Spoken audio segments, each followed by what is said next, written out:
ओम शांति। आज 20 मई 2026 की मुरली है शॉर्ट में, जो अब सुनाई जा रही है और ये यूट्यूब पे डाल दी जाती है। इसको हम शॉर्ट में ही डाल रहे हैं अभी। तो शॉर्ट में डाल रहे हैं तो इसमें जो लाइव पर जो मुरली आती है सुबह 10 बजे वो पूरी होती है।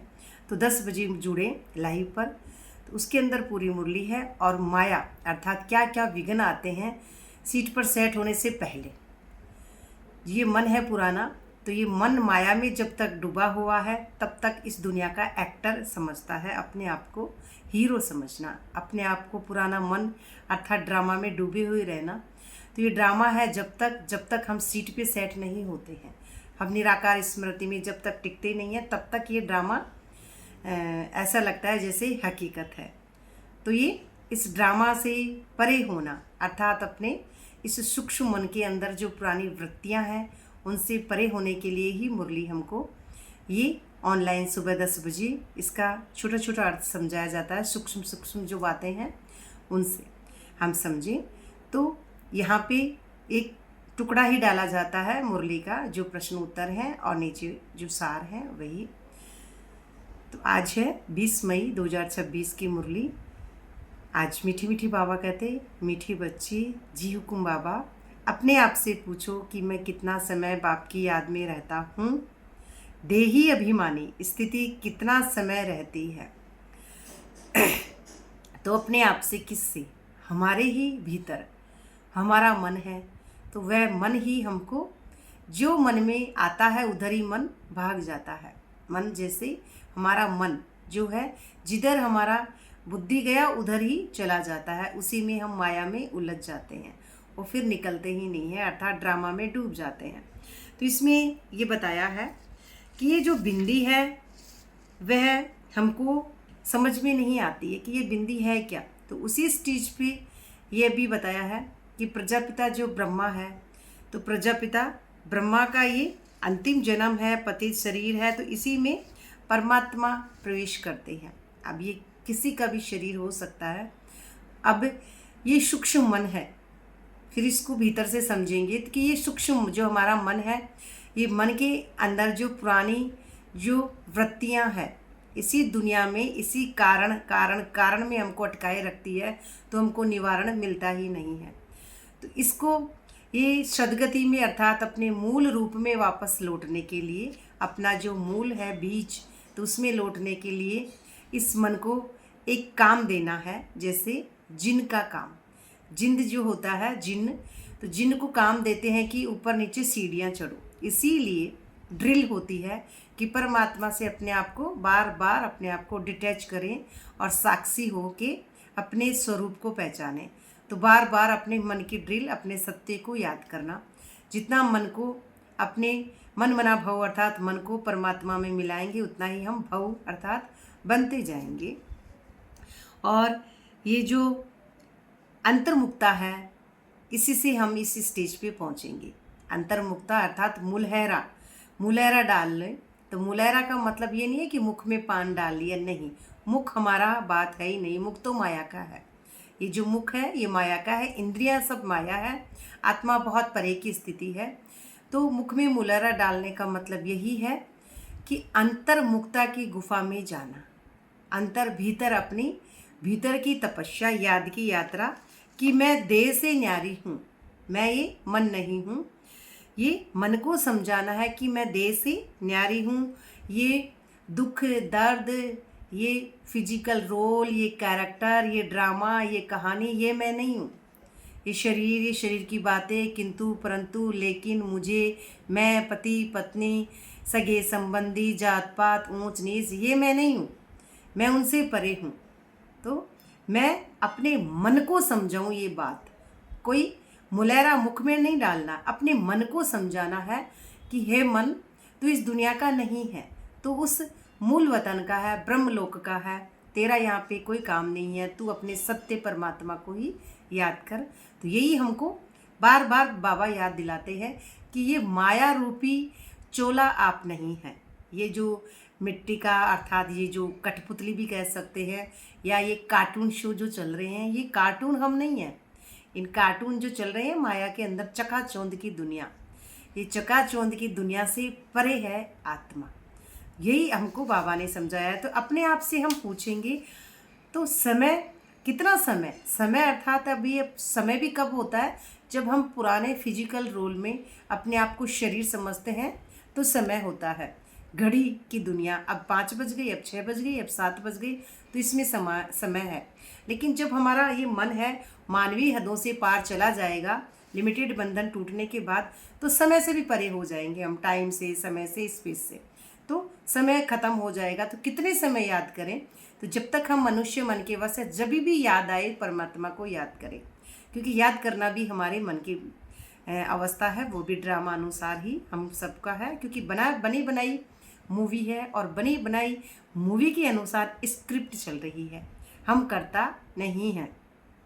देही अभिमानी स्थिति कितना समय रहती है तो न्यारा और प्यारा होती है देही अभिमानी स्थिति। देही अभिमानी अर्थात अकर्ता, तो वहाँ पे डिटैच अवस्था है देही अभिमानी। जितनी रहेगी उतनी ही हम अपने सत्य परमात्मा के नज़दीक पहुँचते जाएंगे। धीरे धीरे 15 मिनट, 20 मिनट, आधा घंटा, 1 घंटा ट्रैफिक कंट्रोल हर घंटे करते रहेंगे।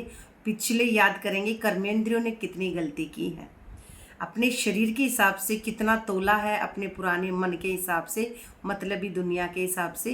तो ये मन जब अतुला हो जाएगा, बिल्कुल ऊपर हो जाएगा, वो सत्य से ही मैच करते करते ये तोल ही खत्म हो जाएगा, तब अमोल आत्मा है, उसमें कोई तोल मोल कुछ भी नहीं है, वो सब हदों से पार है जो हमारी है अवस्था। प्रश्न है आज का, तकदीरवान बच्चे ही बाप का कौन सा डायरेक्शन पालन करते हैं? तकदीरवान कौन होंगे? जो पूरे न्यारे होंगे, उनकी तकदीर है, जो तकदीर है हमारी वो इस दुनिया की लकीर से परे की बात है। उत्तर है बाप का डायरेक्शन है मीठे मीठे आत्म अभिमानी भव। अब मीठे मीठे आत्म अभिमानी भव बहुत बड़ी बात है, क्योंकि आत्म अभिमानी भव अर्थात जब हम न्यारे और प्यारे हो जाते हैं तब अपने आप ही मीठी हो जाती है आत्मा। जो हमारा निराकार अवस्था है, निरसंकल्प अवस्था, ब्राह्मण चोटी के ऊपर जो हमारी शून्य अवस्था है, वहाँ पे हमारा संकल्प भी नहीं पहुँचता है। जहाँ शिव परमपिता परमात्मा के द्वारा उल्टा झाड़ है, वहीं पे हमारी सतो प्रधानता की लाइट है, और उसी लाइट से हमारा आगे अवस्था देवी देवताओं का मन है। तो ये मन हमेशा मीठा रहता है। इस मन में किसी के प्रति छल कपट राग द्वेष नहीं होता। ये देवताई बुद्धि है, तो इसके अंदर सभी के लिए समान दृष्टि है। बैकग्राउंड चेंज होने के बाद में ये दृष्टि हमको मिलती है प्रकाश की रोशनी, अर्थात प्रकाश में जाएंगे तभी हमारा जो मूल है वो हमको समझ में आएगा कि दिव्य दृष्टि हमको साक्षात्कार के बाद में ही मिलती है। साक्षात्कार भक्ति मार्ग का शब्द है। तो साक्षात्कार हम अपने मन है अपना साक्षात दर्शन कर लेगा, तीसरी आँख जब भी खुलती है, भक्ति मार्ग से परे की अवस्था है, तभी अध्यात्म शुरू होता है, अर्थात सतयुगी मन। तो ये भाव तो हम तीसरी आँख के बिना नहीं बन सकते हैं। तो तुम सब आत्माएं मेल हो, फीमेल नहीं। फीमेल कौन होती है? जिसको कहते हैं पुरुष अर्थात आत्मा, मेल अर्थात ये प्रकृति। ये प्रकृति है, उसको कहेंगे मेल। और जो ये तुम आत्मा में ही सारा पाठ भरा है। और फिर ये जो आत्मा है डिटैच है, न्यारी है, प्यारी है, इसी के अंदर 84 का पाठ भरा है। अब यही मेहनत व अभ्यास करो कि हम कैसे देही अभिमानी बने। यही ऊंची मंजिल है कि अभ्यास हमारा उस मंजिल को प्राप्त करने का है, उस टॉप जहाँ पे हमारी ब्राह्मण चोटी है वहाँ पे हमको पहुँचना है। हमारे भीतर की तपस्या है, कहीं बाहर जाकर कोई तपस्या नहीं करनी है। अब ये हमारे ही भीतर है ये सारी अवस्थाएं। तो वापस हमको अपनी सीट पर सेट होने के लिए किसी भी देहधारी की मदद की ज़रूरत नहीं है। हम अपनी परमात्मा के सत्य से ही उस अवस्था को प्राप्त करेंगे। तो ये हमारी बहुत जन्मों की जो है, ये जो मन है, तो मन बहुत जन्मों से उस लास्ट जो शरीर लेता है वो शरीर लेगा, तभी हम प्रजापिता अर्थात जो ऊपर वाली जो सत्ता है, प्रजापिता ब्रह्मा अर्थात ब्रह्म अर्थात पूरा डिटैच जब हो जाएंगे, तो ब्रह्म में जब हमारी चेतना, हमारा मन है निरसंकल्प हो जाएगा, तो हम खाली हो जाएंगे। खाली होने के बाद में हम माँ बनते हैं, ब्रह्मा। तो माँ अर्थात विश्व की माँ, किसी एक की माँ नहीं होती वो, विश्व की माँ जब भी बनेंगे जब हम प्रकाश की दुनिया में लौटेंगे। पूरा यूनिवर्स हमारे मन के अंदर होगा। तो ये बुद्धि अर्थात हमारी लाइट वाली स्थिति, तभी हम सबकी माँ बनते हैं, किसी एक की नहीं है। अब यहाँ पे चाहे वो, अब ये अवस्था जो है ये लाइट की है, 800 करोड़ हो गए। अब इसमें चाहे वो ज्ञान में है या नहीं है, या कोई जीव है या जंतु है, उसको पता नहीं है। वो आत्मा है तो वो सिर्फ आत्मा आत्मा आत्मा, लाइट लाइट लाइट ही देखती है। अब ये नहीं है कि कौन क्या है, कौन से संस्था का है, कौन से धर्म का है, जात पात ऊंच नीच, ये कुछ भी नहीं है। निसंकल्प अवस्था जब हमारी हो जाती है तो हमें अब यहाँ पे कोई प्रजा अर्थात पिता, ये ब्रह्मा की बात कह रहे हैं। तो ये राजयोग जो है, तो अपनी कर्मेंद्रियों पर जब हम ऊपर उठ जाते हैं कर्मेंद्रियों से, तो फिर हमारा जो मन मंत्री है अपना चलाना बंद कर देता है, उस सत्य परमात्मा से मैच हो जाती है वो अवस्था। तो सब हमारे लिए लाइट ही लाइट अर्थात सतो प्रधान अवस्था आ जाती है। धारणा के लिए मुख्य सार में पहला पॉइंट है, ज्ञान को अच्छी रीति धारण कर दे ही अभिमानी बनना है। ज्ञान अर्थात समझ जितनी बढ़ती जाएगी तो उतनी ही समझ की आंख हमारी फिर खुल जाएगी। तो समझ जब हमारी होगी तभी हम अच्छी रीति से उसको धारण करेंगे। चारों अवस्था जाए, ज्ञान योग धारणा सेवा, डिटैच, न्यारे और प्यारे, उसमें सब कुछ आ गया, पूरा अलग ही हो जाती है आत्मा। यही मेहनत है, यही ऊंची मंजिल है। इस मेहनत से आत्मा को सतोप्रधान बनना है। दूसरा पॉइंट है, आत्मा को सतोप्रधान बनना है। तो आत्मा सतोप्रधान है, इस पुराने मन को सतोप्रधान अवस्था में पहुंचना है, अर्थात लौटना है वापस अपने घर, जो हमारा घर है, जहाँ से हम अपने आप को भूल चुके हैं कि मैं आत्मा हूँ। तो वापस उस घर में ही वापस हमको जाना है, यही हमारा परम लक्ष्य है। दूसरा पॉइंट है, जिन बनकर याद की यात्रा करनी है। जिन अर्थात हमारा मन है।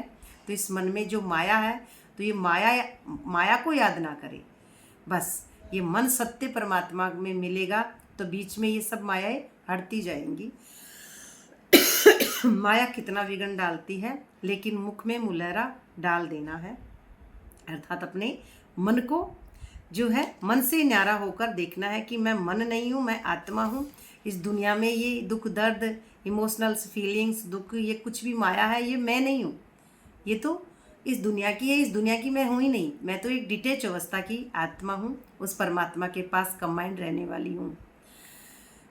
तो ये मुलहरा डाल लेना है मुख में। मुख में अर्थात मन में, मुख हम नहीं है, हम मुख से परी अवस्था की बात है। यहाँ पे माया से तंग नहीं होना है। माया से तंग कौन होता है? पुराना मन। अपने आप को फिजिकल रोल समझने के कारण हम माया से तंग हो जाते हैं। माया से तंग नहीं होना है। एक की ही याद में रहकर तूफान हटा देना। एक सत्य की याद में रहेंगे तो बीच में जो तूफान है वो हटते ही जाते हैं ड्रामानुसार, धीरे धीरे। वरदान है आज का, साधनों को यूज करते हुए साधना को अपना आधार बनाने वाले सिद्धि स्वरूप भव ना। साधन क्या है? ये 5 तत्व की जो भौतिक दुनिया है, इसके अंदर सब कुछ ही साधन आ गए। ये उसमें से ये शरीर भी साधन है, ये पुराना मन भी साधन है। भोगना अपने आप को इस दुनिया में जो मिल गया उधर ही चले गया। ये मन एसी है, बड़ी ठंडी हवा दे रही है, इस कमरे में बैठ गई, तो क्या है ये? पुराने मन का और शरीर का सुकून। और ये है सुख खाने की इंद्रियों की तरफ डूब गया, या फिर ये दीदी ये बहुत अच्छी है, ये भाई बहुत अच्छा है, ये फिजिकल ड्रामा में ये व्यक्ति बहुत अच्छा है। तो ये भी साधन ही हुए, पूरी माया ही साधन है।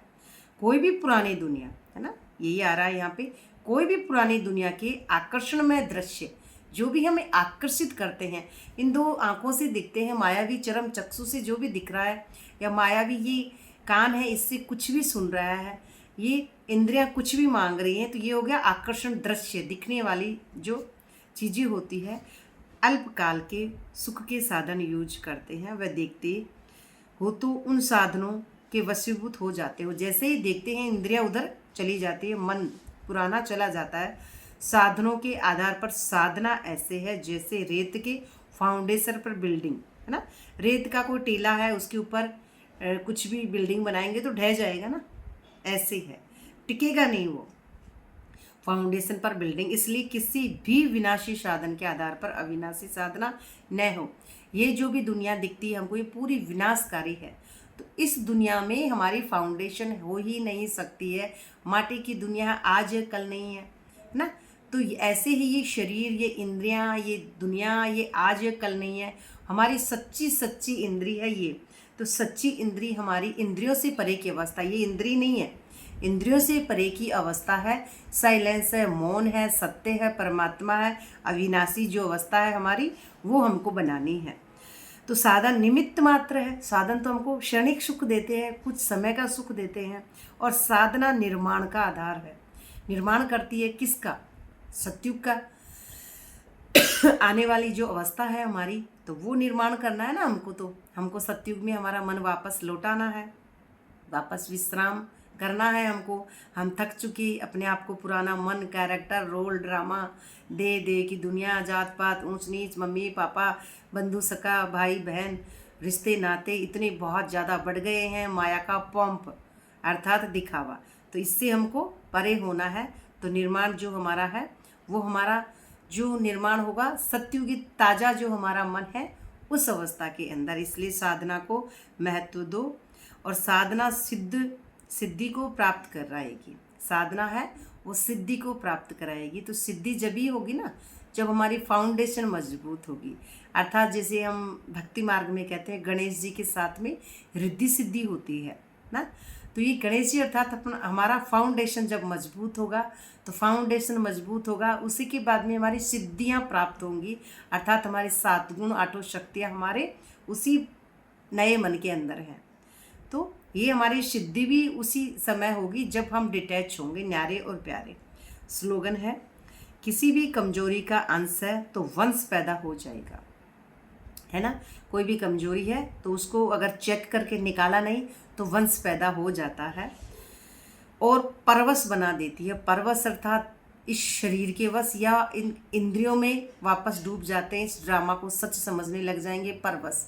क्योंकि आत्मा तो है स्वतंत्र ना, न्यारी है, प्यारी है। परवश कब हो जाएंगी? जब हम देह की दुनिया को और इन इंद्रियों को और ड्रामा को, कहानी को सच समझ लेंगे तो परवश हो जाएंगे। ये जो शरीर है, ये जो कठपुतली है, ये दुनिया है जो दिखती है इंद्रियों से, इसको सच्चा समझना ही परवश होना है। तो हम कौन है? हम तो एक न्यारी अवस्था में है ना, न्यारी और प्यारी। तो परवश अर्थात माया के वश हो जाएंगे हम। अव्यक्त इशारा है सदा चल अडोल रहने का। बुद्धि को एक ठिकाने पर टिकाने की जो युक्ति मिली है, जो जैसे बताया, जिनका सहारा अर्थात मन को अपने परमात्मा में मिलाना, तो वह स्मृति में रखो, हिलने न दो, अपने मन को हिलने न दो। दे और दे की दुनिया से न्यारे बन, मन बुद्धि के विमान से सेकंड में आकारी, सेकंड में आना और सेकंड में निराकारी स्थिति में अनुभव करो, है ना। ये ड्रिल करना है हमको, अनुभव करो, बुद्धि को हिलने न दो, नहीं तो युद्ध में समय बहुत व्यर्थ हो जाता है। माया में डूब जाएंगे तो कभी तो मन में कुछ आया उसके पीछे मन चला जाएगा, कभी परिवार, कभी संस्था में डूब गए, कभी अपने घर गृहस्थ में डूब गए, कभी बच्चों में, कभी हम पैसों में, कभी किसी भी चीज़ में हमारा इंद्रियां डूब सकती है, मन डूब सकता है। बुद्धि को हिलने न दो, नहीं तो युद्ध में समय व्यर्थ जाएगा। युद्ध में अर्थात अपने आप को योद्धा समझ लेंगे, कभी कभी वाले बन जाएंगे, हमेशा वाले, निरंतर वाले नहीं बनेंगे, अंतर वाले बन जाएंगे। अंतर समझना, तो किसी ने कुछ कहा, जैसे क्रोध की बात कही तो क्रोध आ जाना, किसी ने बड़ा प्रेम किया तो फिर प्रेम में डूब जाना, तो ये व्यर्थ हो गया। ये शरीर की बातें, इंद्रियों को सुख देने वाली बातें, ये सब व्यर्थ है। जैसे तपस्वी सदैव आसन पर बैठते हैं, तो हमारा आसन है ये एक रस अवस्था, विश्राम, एकदम आराम, साइलेंस, मौन, सतोप्रधान अवस्था, सारे रस, 16 कला संपूर्ण निर्विकारी, डबल अहिंसक, यही है हमारी अवस्था जो हमारे भीतर है। तो सदैव आसन पर बैठते हैं, वैसे अपनी एक रस स्थिति के आसन पर विराजमान रहो, तब भविष्य सिंहासन मिलेगा। तभी हमको भविष्य का आगे सत्युग का सिंहासन मिलेगा। अच्छा, ये है शॉर्ट मुरली, और बड़ी मुरली के लिए सुबह 10 बजे लाइव पर। ओम शांति। आप सबका बहुत बहुत शुक्रिया। बाबा का भी।